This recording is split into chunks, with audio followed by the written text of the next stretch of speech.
The Treaty of Qars, Armenian, Azerbaijani, Qars müqaviləsi, Georgian, Turkish, Qars Antlaşması, Russian, /Karski Dogovor, was a controversial treaty signed in Qars on October 13, 1921 and ratified in Yerevan on September 11, 1922.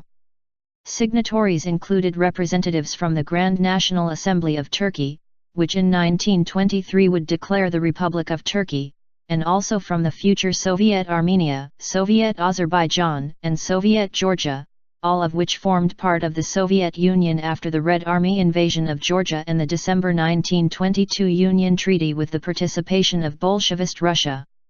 It was a successor treaty to the earlier Treaty of Moscow of March 1921 and the Treaty of Brest-Litovsk, marking Russia's exit from World War I, and established contemporary borders between Turkey and the South Caucasus states. It helped to conclude the Battle of Sardar-Abad and the Caucasus Campaign as a whole.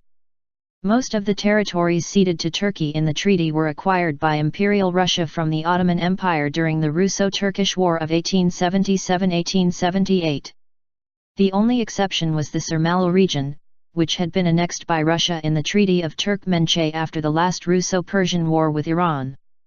The treaty was signed by the Turkish Provisional Government Representative General Kazım Karabekir, MP, and Commander of Eastern Front Veli Bey, MP Muhtar Bey, and Ambassador Memduh Şevket Pasha, Russian Ambassador Yakov Ganitsky, Armenian Minister of Foreign Affairs Iskanas Moravian and Minister of Interior Pagos Makintsian, Azerbaijani Minister of State Control Baboj Shadatinsky, and Georgian Minister of Military and Naval Affairs Shalva and Minister of Foreign Affairs and Financial Affairs Alexander Svanij. The agreement. The treaty provided for the territory of the former Russian Batumi Oblast of the Kutaisi Governorate to be divided.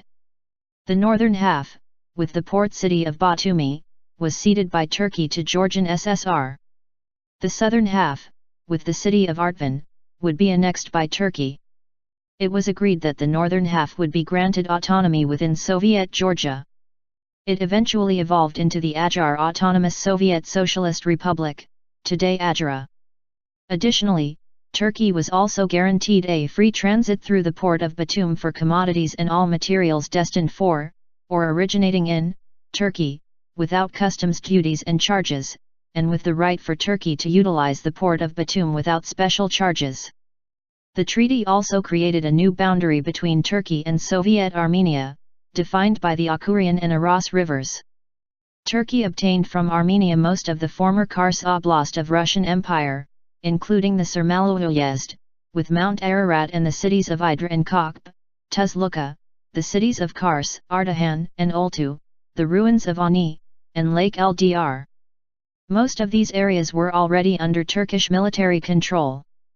The treaty required Turkish troops to withdraw from an area roughly corresponding to the western half of Armenia's present-day Shirak province, including Alexandropol, Gyumri. The Treaty of Qars specified the partition of Armenia and the region of Nakhchivan, a territory comprising the Nakhchivan and Shirur part of Shirur Daralajas Uyezds of former Yerevan Governorate of Armenia, Russian Empire, as an autonomous territory under the protection of Azerbaijan. In 1924, Nakhchivan Autonomous Soviet Socialist Republic was formed on this territory as an exclave subordinate to Azerbaijan SSR, and sharing a 15 km boundary with now Turkish district of Surmalu. It was also agreed that both Turkey and Russia would become guarantors of Nakhchivan's status. Stalin's role. According to different participants at the Moscow Conference, Joseph Stalin's participation in Qars Treaty was huge in the context of the large area of First Republic of Armenia's territory which was transferred to Turkey. As Kazım Karabekir writes in his note, Sheikh Harun and Karakan tried to annul Alexandropol Treaty, they openly stand on Armenian rights. That is why we decided to outweet them. Mdivani offered a new way. That way supposed direct contact with Stalin, who is the closest friend of Lenin. Their two people are the most powerful in Russia. Actually he became the man who made signing of the treaty possible. If the issue is solved by Sheikh Harun, who was under influence of Karakan, supporter of Armenian interests, he would have not done it. Participant from Turkish part Ali Fuat Sibisoy writes, if not the interfering of Stalin. Moscow Conference would probably last much longer, or we wouldn't get the results we reached. As he wrote before the conference to Kazım Karabekir, Stalin personally treats Armenians negatively. After World War II, the Soviet Union attempted to annul the Qars Treaty and regain its lost territory. On June 7, 1945, Soviet Foreign Minister Vyacheslav Molotov told the Turkish ambassador in Moscow that the provinces of Kars, Ardahan, and Artvin should be returned to the USSR, in the name of both the Georgian and Armenian republics. Turkey found itself in a difficult position. It wanted good relations with the Soviet Union, but at the same time they refused to give up the territories. Some British diplomats noted that as early as 1939, Soviet politicians might reopen the question of possibly annulling the Qars Treaty.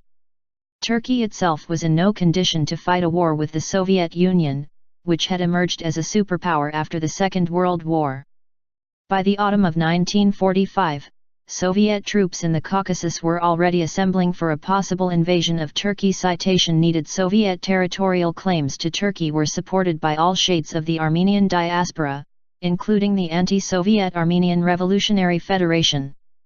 Soviet claims were put forth by the Armenians to the leaders of the Allies of World War II. Citation needed, however, opposition stemmed from British leader Winston Churchill, who objected to these territorial claims as additional areas where the Soviet government could exert its influence, while President of the United States Harry S. Truman felt that the matter should not concern other parties. Ultimately, the USSR gave up its claims against Turkey. During the crisis, the USSR also asked Turkey for a military base on the Bosphorus. Turkish politicians worked hard, with the help of the British government, to secure the help of the United States. During this period, the Turkish ambassador to Washington, D.C. died, and the United States sent his coffin to Istanbul on board the USS Missouri. This was the first large-scale American military visit to Turkey and also a symbolic gesture. Only after this event did the USSR back down. The questioned validity of the treaty. The validity of the treaty is under question according to some politologists and scholars. In fact, the authorities of the sides that have their signatories under the treaty are questioned. The signing by the Grand National Assembly of Turkey only can be claimed a farce, as it was founded in Ankara on April 23, 1920, in the midst of the Turkish War of Independence and the efforts of Mustafa Kemal Ataturk to found a new state out of the remnants of the Ottoman Empire in the aftermath of World War I, and, according to the Constitution of the Ottoman Empire, had no legal authority to sign international treaties.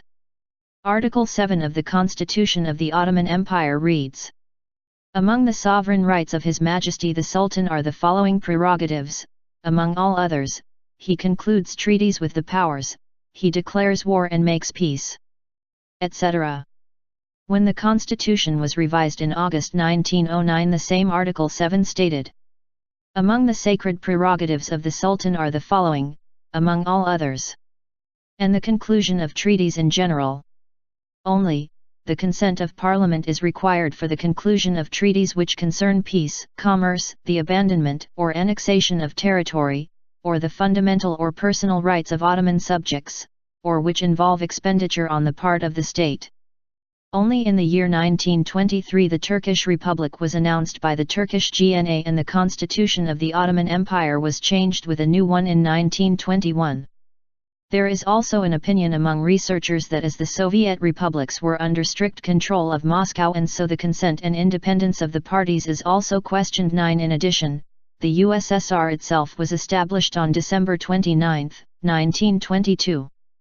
This inflicts the local communist governments in the Soviet republics to be legitimate from the same date. Post-Soviet history.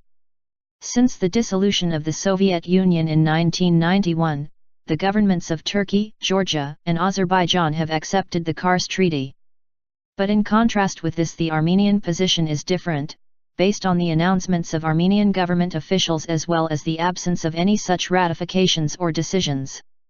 The Armenian MP Levan Gurchian from ARFD said the issue of recognizing or not recognizing the Qars Treaty is not on Armenia's foreign political agenda in Yerevan on February 3, 2005. He notes that the treaty was signed with gross violations of the international law as it was imposed by the Turkish-Russian Moscow Treaty, which stipulated that all the South Caucasian republics should later sign similar separate treaties with Turkey. Armenian Foreign Minister Vardan Oskanian had argued Armenia accepts the Qars Treaty. However, Armenian Declaration of Independence and Armenian Constitution call Turkey's eastern provinces Western Armenia. Armenia does not clearly recognize Turkey's national borders as defined in the Qars Treaty. Additionally, Oskanian noted that Turkey itself does not put a number of articles of the treaty into practice. For instance, the treaty called for Turkey to open a consulate in each of the three Transcaucasian republics. Due to tension between Armenia and Azerbaijan over the region of Nagorno-Karabakh, Turkey has closed the land border with Armenia and severed diplomatic ties with it, thus allegedly violating this article. Oskanian states that by this action, Turkey is putting the validity of the treaty into doubt. The Treaty of Qars, Armenian, Azerbaijani, Qars müqaviləsi, Georgian, Turkish, Qars Antlaşması, Russian, /Karski Dogovor, was a controversial treaty marking Russia's exit from World War I, and established contemporary borders between Turkey and the South Caucasus states. It helped to conclude the Battle of Sardar-Abad and the Caucasus Campaign as a whole. Signed in Qars on October 13, 1921 and ratified in Yerevan on September 11, 1922. Signatories included representatives from the Grand National Assembly of Turkey, invasion of Georgia and the December 1922 Union Treaty with the participation of Bolshevist Russia. It was a successor treaty to the earlier Treaty of Moscow of March 1921 and the Treaty of Brest-Litovsk, which in 1923 would declare the Republic of Turkey, and also from the future Soviet Armenia, Soviet Azerbaijan, and Soviet Georgia, all of which formed part of the Soviet Union after the Red Army